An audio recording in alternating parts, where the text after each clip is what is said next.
Hey all, today I'm going to be telling you how to increase your credit score fast. I'm going to be telling you the things that do increase your credit score, that you should do more of, but also the things that decrease your credit score, that you should stay away from.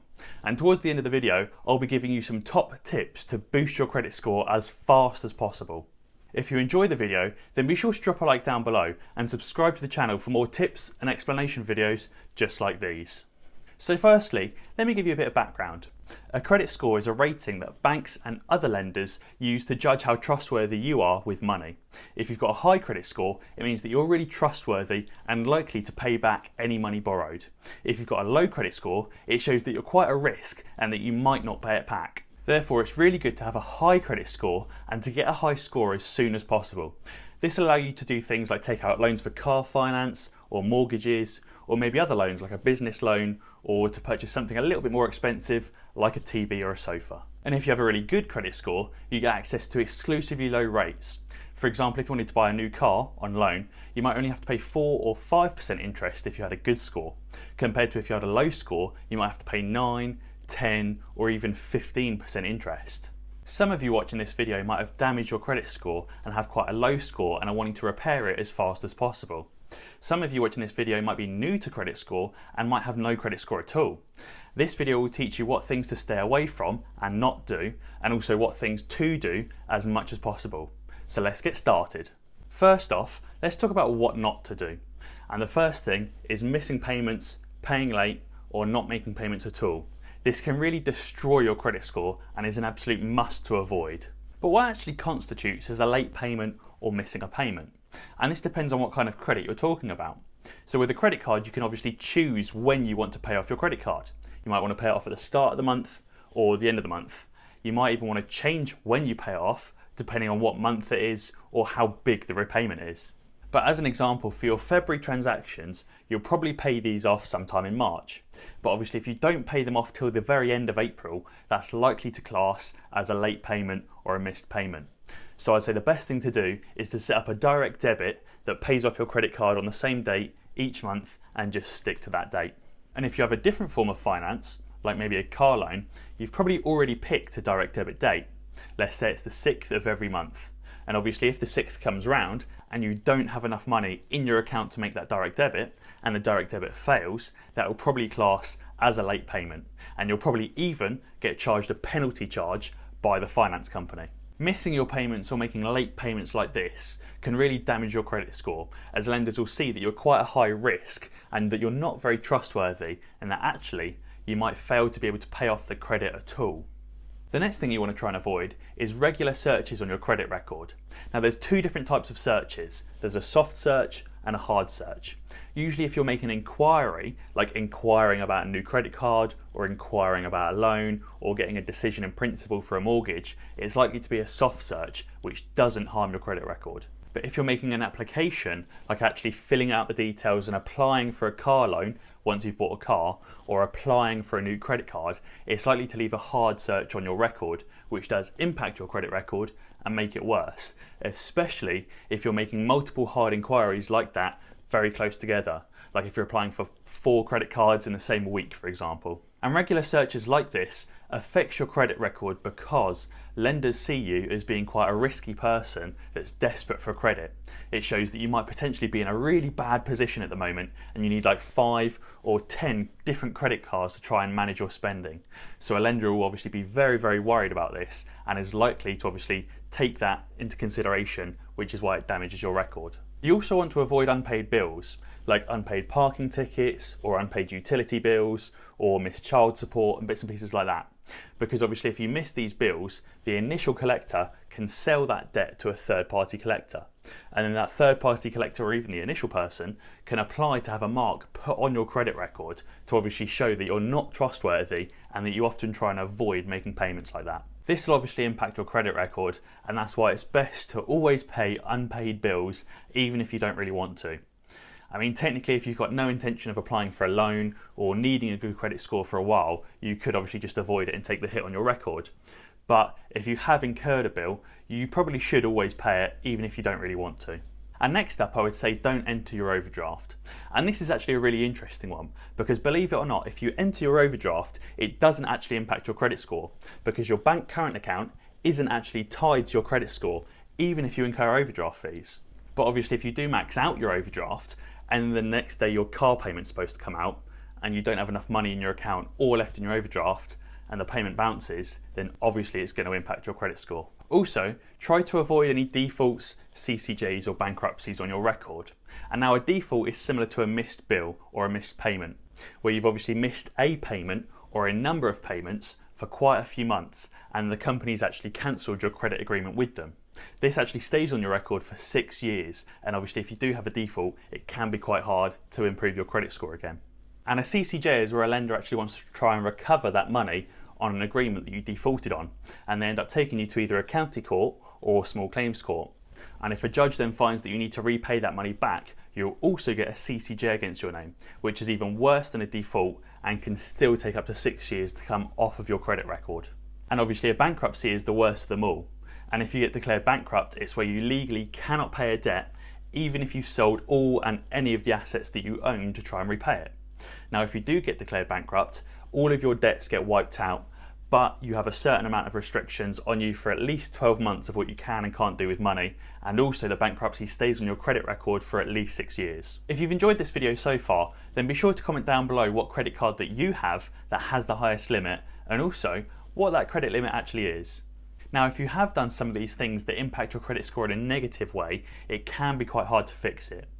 So let's talk about some of the things that you can do to repair your credit score. So what things boost your credit score really fast, and what things should you do and continue to do? Now, we all know that you should make your payments on time, but interestingly this only accounts for 35% of your overall credit score. So what else is there? Well, the next most important thing is your credit utilization, and this actually accounts for 30% of your overall credit score. And credit utilization is how much of your credit that you use each month.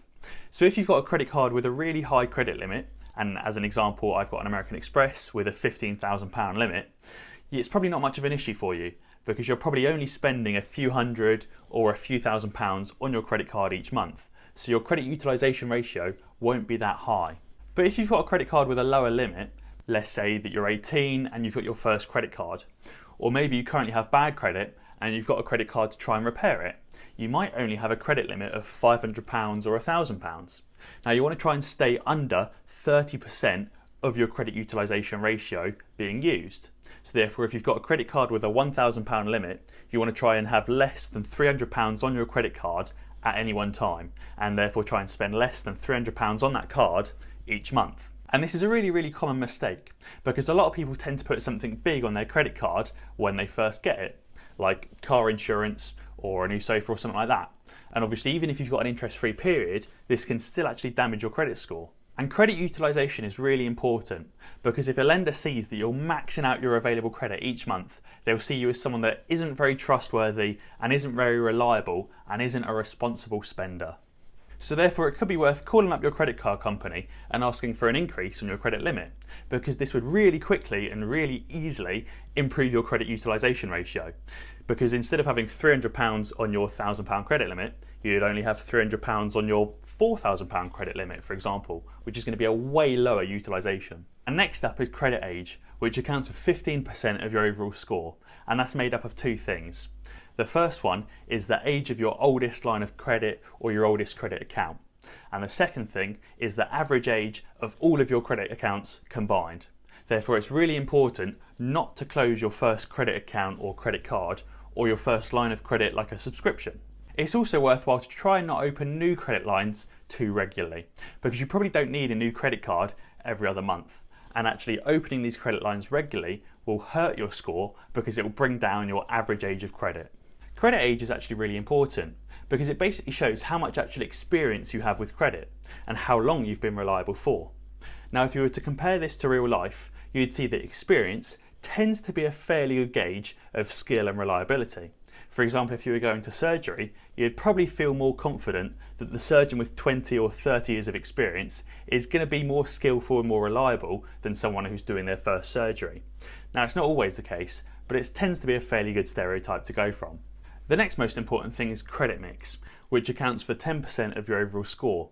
But credit mix can be quite a funny one, so let me explain it first. And credit mix is about what kind of credit you have. Now, there's two different types of credit. There's revolving credit and instalment credit. Revolving credit is something that reloads each month, like a credit card. You build it up and pay it off, build it up and pay it off.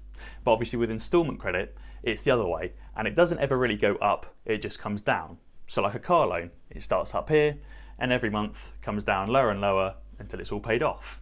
So therefore having a good mix of credit is a good thing. Say you had a credit card or two, and a car loan, and maybe you're paying off a TV as well. That would show that obviously you're quite responsible, as you can manage different forms of credit at the same time. But obviously if you only have credit cards, you probably wouldn't want to go and buy 2 cars on loan and a sofa as well, just to try and improve your credit score, because this would obviously probably harm your credit score because you're doing regular searches on your file. And so why do lenders like a mix of credit? And it's probably because they just don't want you to be overly reliant on one form of credit. They don't really want to see you trying to live off credit cards, for example. If you've made it this far into the video, then be sure to subscribe to the channel and watch some of my other videos on finance as well. So how can you find out your credit score? And you can go to someone like Experian or Equifax, which are the credit reporting agencies. But these agencies tend to charge to look at your credit history regularly. So therefore my favourite way is to use the Credit Monitor app by Money Supermarket, which I think is available on iOS and Android.